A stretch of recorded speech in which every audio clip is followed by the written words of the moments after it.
चक्रवर्ती जी से लेकर एक्का तक, परमवीर चक्र एक्का तक की तस्वीरें लगी हैं। और भारत माता का मंदिर बनाने का जो प्रयास हुआ है, मैं आपको कहता हूं, आप भी कभी समय मिलिए तो जाइएगा, आप तो कर्नाटक से ही हैं। इतने अच्छे एटमॉस्फेयर में वो मंदिर को इतना शांत, क्लीन और नीट बनाया है। जिस ट्रस्ट ने बनाया है, मैं तो उसको बहुत बहुत साधुवाद देना चाहता हूं। और अगर वो भारत माता के मंदिर में जाने से मुझ पर कोई आरोप लगता है तो सभी आरोपों को मैं स्वीकार भी करता हूं और स्वागत भी करता हूं। सिद्धरामैया जी और डीके शिव कुमार कह रहे हैं कि आप अमित शाह जी और मोदी जितनी बार भी आए, कर्नाटका के लोगों ने तय कर लिया है कि बीजेपी की सरकार नहीं आएगी इस बार। चलिए, वो तो ऐसा ही कहेंगे, हमारे लिए अच्छा नहीं कहेंगे क्योंकि हमारे सामने वो चुनाव लड़ रहे हैं। मगर कर्नाटक के अंदर पूर्ण बहुमत की भारतीय जनता पार्टी की सरकार बनने जा रही है। मैं कर्नाटक 4 बार गया हूं विगत 2 महीने, 5 बार गया हूं विगत 2 महीनों में। मैं आपको बताता हूं, मैंने जनता की पल्स देखी है, नरेंद्र मोदी जी की लोकप्रियता देखी है। वहां पर बहुत बड़ा मैंडेट भारतीय जनता पार्टी को मिलने जा रहा है। तटीय और दक्षिण कर्नाटका में तो होल्ड था ही बीजेपी का, लेकिन आप मानते हैं कि बाकी इलाकों में भी? नहीं, उत्तर कर्नाटक और हैदराबाद कर्नाटक में भी मैं जाकर आया हूँ। जी जी। और मैंने शुरुआत तो मांड्या से करी है। मांड्या में इतनी बड़ी रैली भारतीय जनता पार्टी की कभी नहीं हुई। तो मांड्या की जनता भी अब परिवारवादी पार्टियों से खिसक कर भारतीय जनता पार्टी के डेवलपमेंट के पॉलिटिक्स को एक्सेप्ट करती है। मैं मानता हूं बहुत शुभ चिन्ह है कर्नाटक की राजनीति के लिए। तो जेडीएस जो है वो भी कह रही है कि हम पर परिवारवाद का आरोप लगाते हैं अमित शाह जी, लेकिन उनके पार्टी में भी तो इतने सारे लोग हैं जो second generation, third generation politicians हैं। देखिए, सेकंड जनरेशन, थर्ड जनरेशन में जो काम करते हैं ऐसे लोग मेरी पार्टी में भी है जी। मगर मेरी पार्टी में ऐसा नहीं है कि पार्टी का अध्यक्ष उसके बाद उसी के परिवार का व्यक्ति अध्यक्ष बनेगा, या तो पूरा का पूरा परिवार एमपी या एमएलए बन जाएगा। ये किस प्रकार की कंपैरिजन है? पूरी डेमोक्रेटिक सिस्टम को आपने समाप्त कर दिया है। इस प्रकार के आंख में धूल झोंकने वाले बचाव जनता के सामने रखकर आप परिवारवाद को छुपा नहीं पाओगे। आपने कश्मीर के बारे में भी ये कहा था जब आर्टिकल 370 पे जब हमने इंटरव्यू किया था, तब उस वक्त भी आपने कहा था कि परिवारवाद जो है वो खत्म हो जाएगा, अब कश्मीर में नए नेता उभरेंगे। लेकिन अभी भी वहां पे अभी चुनाव ही कहां हुआ है? पर तैयारियां तो शुरू हो गई हैं। तो तैयारी तो करने का सबको अधिकार है। जनता का मैंडेट देखिएगा।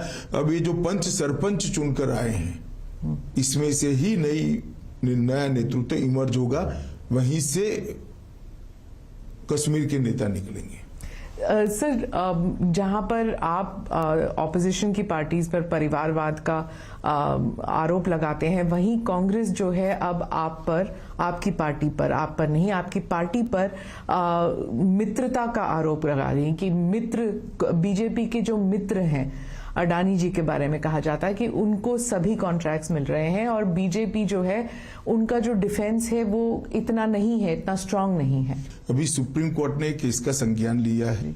देश की कैबिनेट के सदस्य नाते जब सुप्रीम कोर्ट ने किसी मैटर को सीज किया हो, उस वक्त मेरे लिए बोलना ठीक नहीं होगा, परंतु इसमें बीजेपी के लिए कुछ छुपाने को नहीं है और ना किसी बात से डरने की जरूरत है। जी, निर्मला जी ने भी कहा था संसद में कि हमें कांग्रेस से करप्शन के बारे में सीखने की जरूरत नहीं है, कि मतलब वो हमको जो पाठ पढ़ाने की कोशिश कर रहे हैं, हमको आपसे सीखने की जरूरत नहीं है, ये उन्होंने संसद में कहा था। लेकिन राहुल गांधी जी की पूरी स्पीच जो है सिर्फ अदानी अदानी अदानी पर था। अब वो तो उनको क्या स्पीच देनी, उनको सोचना चाहिए। इनकी जो स्क्रिप्ट लिखते हैं इन लोगों को सोचना चाहिए। इसमें मैं कुछ नहीं कर सकता। क्योंकि वो कह रहे हैं कि जब उन्होंने भारत जोड़ो यात्रा की, वो कह रहे हैं कन्याकुमारी से लेके कश्मीर तक लोग यही कह रहे हैं कि बीजेपी जो है वो पहले एंटी करप्शन थी, लेकिन अब उनमें क्रोनी कैपिटलिज्म वाली बात शुरू हो गई है। सवाल ही पैदा नहीं होता। एक भी आरोप भारतीय जनता पार्टी पर आज तक कोई नहीं लगा पाया है। उनके जमाने में उन्हीं की एजेंसियों ने, चाहे कैग हो, चाहे सीबीआई हो, उन्होंने करप्शन का संज्ञान लेकर केस रजिस्टर किए थे। 12 लाख करोड़ के करप्शन के घोटाले किए थे। जो इदारे हैं, जो सिस्टम है, उनके बारे में भी कहा जाता है कि कांग्रेस कहती है कि बीजेपी ने सारे सिस्टम्स को अपने कब्जे में ले लिया, इसलिए कोई इंक्वायरी नहीं होगी, कोई इन्वेस्टिगेशन नहीं हो सकती। कोर्ट में जाए ना, कोर्ट में नहीं जाते हैं। मैंने तो पेगासिस में भी कहा था आपके पास प्रूफ है तो आप कोर्ट में चले जाइए, ना गए वो, सिर्फ शोर शराबा करना चाहते हैं। कोर्ट तो हमारे कब्जे में नहीं है। जो लोग गए, पेगासिस का संज्ञान भी लिया था, कोर्ट ने जजमेंट भी दे दिया, कुछ जांच भी कर ली। बीजेपी के स्पोक्स पर्सन कह रहे हैं कि हर इलेक्शन से पहले ऐसे एक इंटरनेशनल कंस्पिरेसी होता है, पहले रफाल था। देखिए स्मिता जी, मैं बीजेपी के स्पोक्स पर्सन को इसका जवाब देने दीजिए। मैं आपको बताता हूं, सुप्रीम कोर्ट ने इसका संज्ञान लिया है, इस बारे में मैं कम से कम अभी बात करना नहीं चाहूंगा। क्या कोई कंस्पिरेसी है सर, जैसे बीबीसी का डॉक्यूमेंट्री हो या फिर ये सब, ये हिंडनबर्ग का रिपोर्ट हो, क्या आप भी ऐसे देखते हैं कि कोई? देखिए, सत्य जो होता है इस पर 1000 कॉन्स्पिरेसी कर लो, कुछ नहीं होता है। वो करोड़ों सूर्य की भांति तेजस्वी बनकर ही बाहर आता है। ये तो मोदी जी के पीछे 2002 से कर रहे हैं, और हर बार मोदी जी मजबूत होकर, सच्चे बनकर और जनता की ज्यादा लोकप्रियता हासिल कर बाहर आए हैं। जी, उन्होंने, प्रधानमंत्री ने स्पीच में भी यही कहा था कि कीचड़ जो है, कमल जो है कीचड़ में ही उगता है, तो जितना मर्जी कीचड़ उन पर फेंका जाए, पार्टी और वो उभर कर आएंगे। लेकिन उनको सुनने के लिए कोई तैयार नहीं था। पार्लियामेंट का डिस्कोर्स इतना खराब हो चुका है, शोर शराबे के बीच प्रधानमंत्री का पूरा देश सुनता है। जो सांसद को तय करती है ना, वो जनता पूरी सुनती है। आप सोशल मीडिया प्लेटफॉर्म पर चली जाइए और मोदी जी के भाषण के पर कमेंट्स पढ़िए, पूरी जनता सुनती है। अब पॉलिटिकल स्टैंड लेकर कुछ पार्टियां नहीं सुनना चाहती है, वो भी जनता देख रही है। पर उनकी जो, वो कहते हैं कि जो हम तो अब पार्लियामेंट में, संसद में बोल भी नहीं सकते क्योंकि हमारे शब्द भी एक्सपंज किए जाते हैं। नहीं, पहली बार एक्सपंज नहीं हो रहे जी। पार्लियामेंट की प्रोसीडिंग्स एक्सपंज शब्दों और वाक्यों से भरा पड़ा है।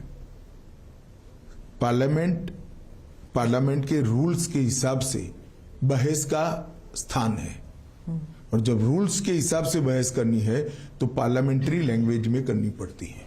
आपने भी कहा था, जब अधीर रंजन जी ने पप्पू शब्द का इस्तेमाल किया तो आपने कहा कि किसी भी सांसद के लिए ऐसे शब्द इस्तेमाल नहीं करने चाहिए। आपने भी कहा, उस वक्त सब हंस पड़े क्योंकि वो शब्द जो है इतना अजीब लगा कि संसद में कोई वो शब्द कह रहा है।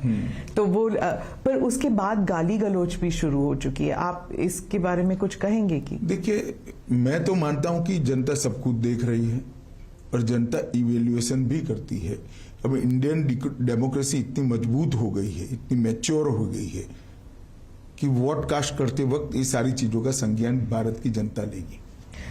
पर संसद होने के नाते, एक सांसद होने के नाते, क्या आपको नहीं लगता कि सभी पार्टियों को मिल बैठकर कुछ करना चाहिए? क्योंकि लोग तंग आ चुके हैं ये सब देखकर, मतलब इट्स डिस्गस्टिंग। देखिए, हमें कोई परहेज नहीं है किसी के साथ बैठने के लिए, परंतु इनिशिएटिव तो सबने लेना पड़ेगा। जी, मैं अब जो राज्य में चुनाव होने वाले हैं, 8 कुछ राज्यों में चुनाव होने वाले हैं, बहुत से लोग कहते हैं कि ये बार बार जो चुनाव होते हैं, मतलब अब 12 महीने में 8 राज्यों में अगर चुनाव होंगे तो एडमिनिस्ट्रेशन, रनिंग द कंट्री, ये सब बैकसीट ले जाए।